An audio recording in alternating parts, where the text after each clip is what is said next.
¿Ya podemos ver la presentación? Ok, entonces, como les decía, vean cómo en este cuadro vemos los diversos estadios que podemos encontrar de la pericarditis. Básicamente resume un poco los algoritmos que acabamos de describir en las diapositivas previas. Entonces, les decía que en la pericarditis aguda no complicada, el estudio de imagen que requieren ustedes básicamente es el ecocardiograma. No necesitan algo más para esa paciente que llega por primera vez con ustedes con el cuadro clínico característico. Y el tratamiento, si no tiene factores de mal pronóstico, es un tratamiento ambulatorio en base a analgésicos no esteroideos. Puede ser aspirina, indometacina, ibuprofeno. A mí en la experiencia de lo que yo utilizo es habitualmente indometacina, es un AINE habitualmente muy eficiente en el dolor de tipo pleurítico, tanto en el derrame pleural como en la pericarditis, y la colchicina. Es muy importante agregar la colchicina porque muchos de estos pacientes o estas pacientes tienen el dolor de pericarditis y solo se les deja manejo con AINES y eso favorece la presencia de múltiples recidivas. Y si bien la pericarditis no es un cuadro que pone en peligro generalmente la vida de la paciente, sí puede volverse un cuadro muy molesto por los episodios de recurrencia. En el caso de que estemos hablando ya en pacientes con recurrencia, ya sea primera recurrencia o múltiples recurrencias, a veces es buena idea, además del ecocardiograma, hacer algunos otros estudios como la resonancia magnética. En el caso de la resonancia magnética, puede darnos unos datos un poquito más detallados del grado de inflamación o incluso de fibrosis de las capas del pericardio.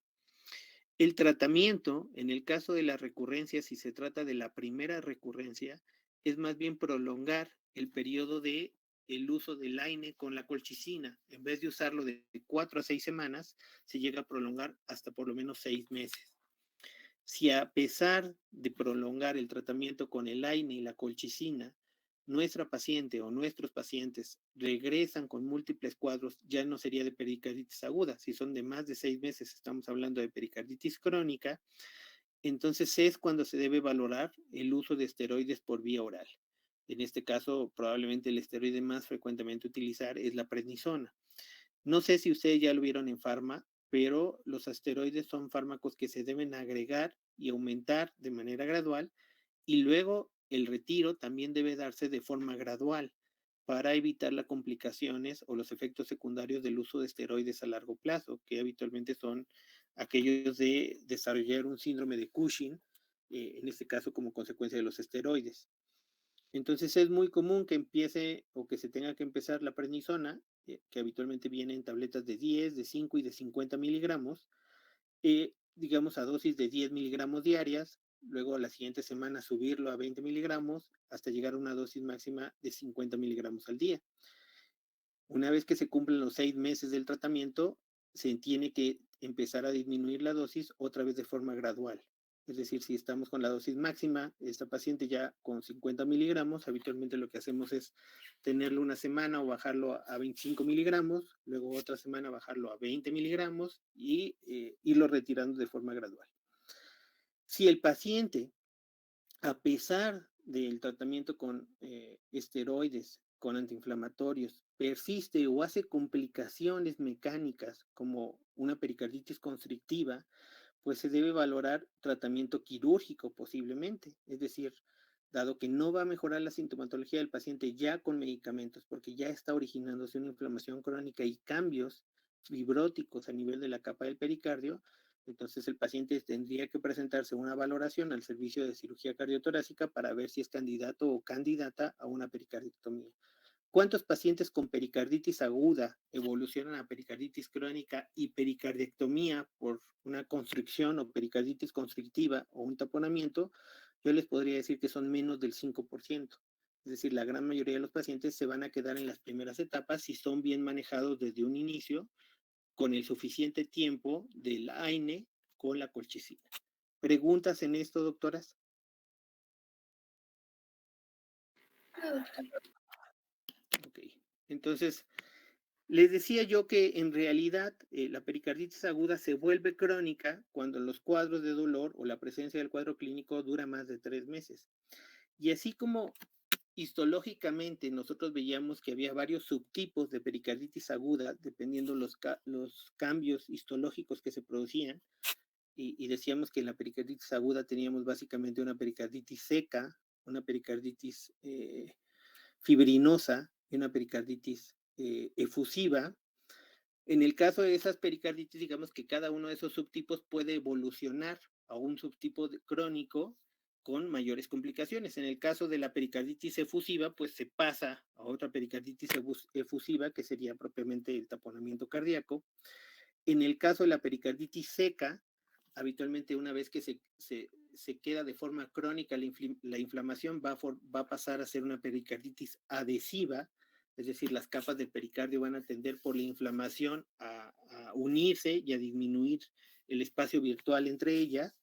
Y en el caso de la pericarditis fibrinosa, en donde hay una gran inflamación y detritus en el interior del espacio virtual del pericardio, tiende a desarrollar por esa presencia de detritus e inflamación una pericarditis constrictiva, en donde además de que las células, de que las capas del pericardio se unen, también se engruesan y se calcifican, y eso es lo que impide la adecuada contractilidad del corazón.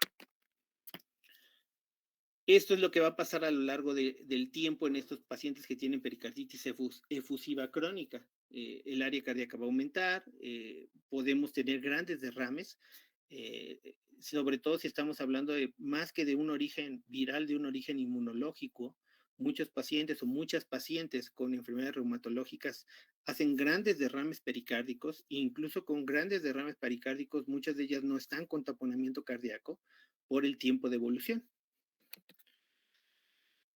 Ahora, en el caso de la pericarditis crónica, los síntomas se parecen en realidad a la pericarditis aguda, es decir, muchos incluso llegan a la pericarditis crónica como consecuencia de episodios recurrentes de pericarditis aguda. ¿Qué puede cambiar con respecto a al cuadro clínico que ya platicamos hace unos minutos? Bueno, se pueden agregar otros síntomas asociados sobre todo a las enfermedades relacionadas con la pericarditis, si estamos hablando de cuadros autoinmunes. Además, obviamente, el dolor pues, se vuelve constante, el paciente puede desarrollar la presencia de arritmias como consecuencia si es que hace un derrame pleural masivo. Obviamente esto limita su capacidad funcional, él o la paciente tienen disnea, y la disnea se asocia más en aquellos subtipos en donde tiene, además de derrame pericárdico, también la presencia de pericarditis constructiva. Porque en ambos casos, tanto en el caso efusivo como en el caso constrictivo, lo que estamos teniendo es una limitación de la contractilidad. Ahora, ¿qué puede diferenciar o hacernos pensar que el origen de la pericarditis, en este caso crónica, puede estar asociado a una enfermedad autoinmune? Que la paciente puede estar relativamente libre de síntomas durante un periodo prolongado y luego volver a tener síntomas o reactivaciones también durante un periodo prolongado. Esto es muy común en pacientes, sobre todo jóvenes del sexo femenino, que tienen enfermedades autoinmunes. Cada reactivación produce un cuadro de pericarditis y obviamente cada cuadro de pericarditis va a empeorar los cambios histológicos y por lo tanto va a aumentar el riesgo de esa paciente de desarrollar o la fase constrictiva o la fase de taponamiento cardíaco. En los laboratorios de estas pacientes vamos a encontrar habitualmente como marcadores no de la pericarditis, sino de la reactivación de la enfermedad autoinmune, la presencia de estos marcadores, anticuerpos anticardíacos, anticuerpos antilúpicos, dependiendo del tipo de patología autoinmune que nosotros podamos estar asociando como etiología de la pericarditis crónica. Ahora, suelen ser, pero eso va a variar dependiendo de la respuesta de cada paciente, tener una buena respuesta al aumento o a la activación del uso del esteroide.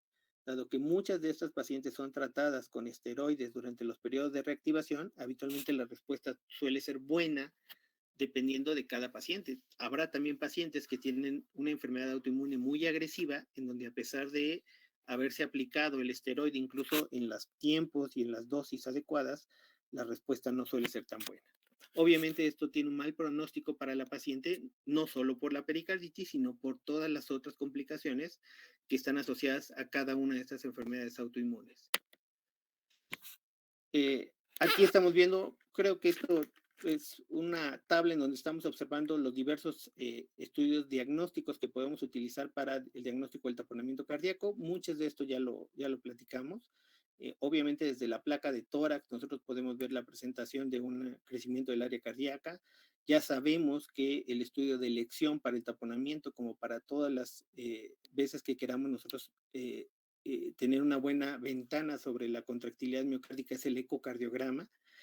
Obviamente podemos usar otros estudios como la tomografía, como la resonancia, aunque no son necesarios en la gran mayoría de las veces. Esto es más o menos eso que estamos platicando. También, como les menciono, lo que encontraríamos en el electrocardiograma. En un electrocardiograma con un paciente que tiene constricción miocárdica, pues vamos a encontrar habitualmente todos los complejos, todas las ondas disminuidas de tamaño de forma general. Podemos ver en la placa de tórax la presencia incluso del engrosamiento. Si el engrosamiento se asocia a la calcificación de las capas del pericardio, podemos incluso ver la imagen sugestiva. Es muy común en algunas placas. Desafortunadamente no traigo una en la presentación, pero se puede ver en la placa de tórax las placas de calcio que están rodeando a los ventrículos, y eso es de alguna manera la calcificación del saco pericárdico.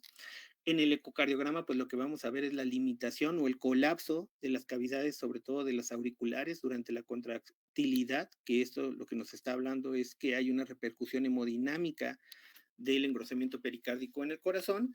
Lo mismo vamos a ver en el ecocardiograma transesofágico, y si hiciéramos una resonancia o una tomografía, pues veríamos esto de forma más detallada en esos estudios. ¿Cómo se ve una pericarditis constructiva anatómicamente? Pues lo que vemos cuando tenemos que operar a un paciente y hacer un procedimiento que se llama pericardiectomía, que es básicamente resecar todo el saco pericárdico porque ya está comprimiendo el corazón. Vemos el engrosamiento del mismo. Ustedes pueden ver en la foto del lado izquierdo cómo se ven las capas de fibrina que están adheriendo, en este caso el pericardio visceral o el epicardio con el pericardio parietal. Por eso les decía yo que la pericarditis fibrinosa en realidad se vuelve pericarditis constrictiva conforme pasan los meses y el proceso inflamatorio no se detiene.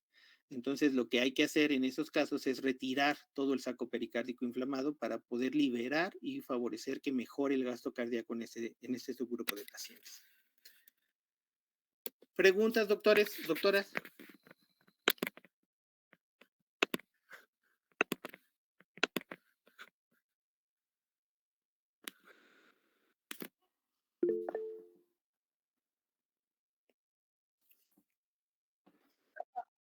Ok, doctoras. Como conclusión, la pericarditis es una entidad que vamos a ver muy frecuentemente. De hecho, tiene una prevalencia relativamente alta en grupos de edad pues similares al de ustedes. eh, es mucho más frecuente en el sexo femenino.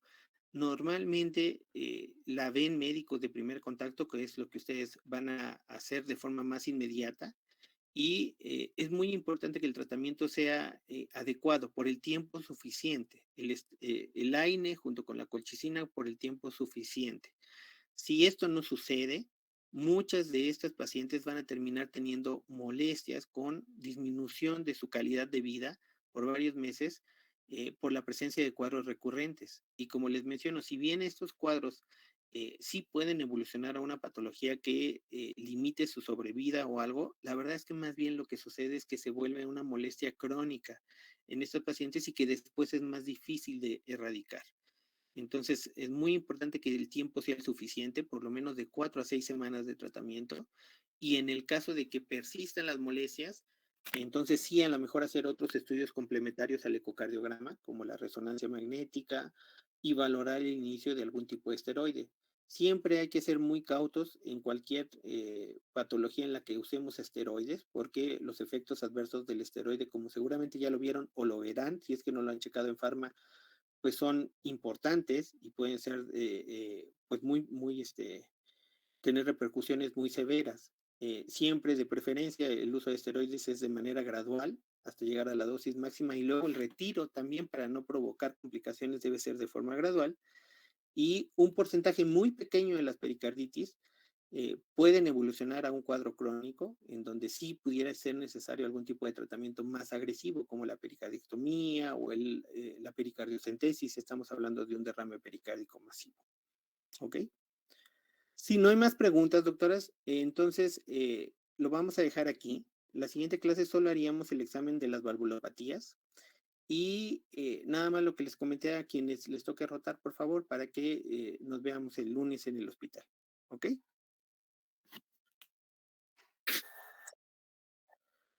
Bueno, entonces que Sí, tengan doctor. buen fin de semana, doctoras. Gracias, doctor. Bonito fin. Hasta luego. Gracias, doctor.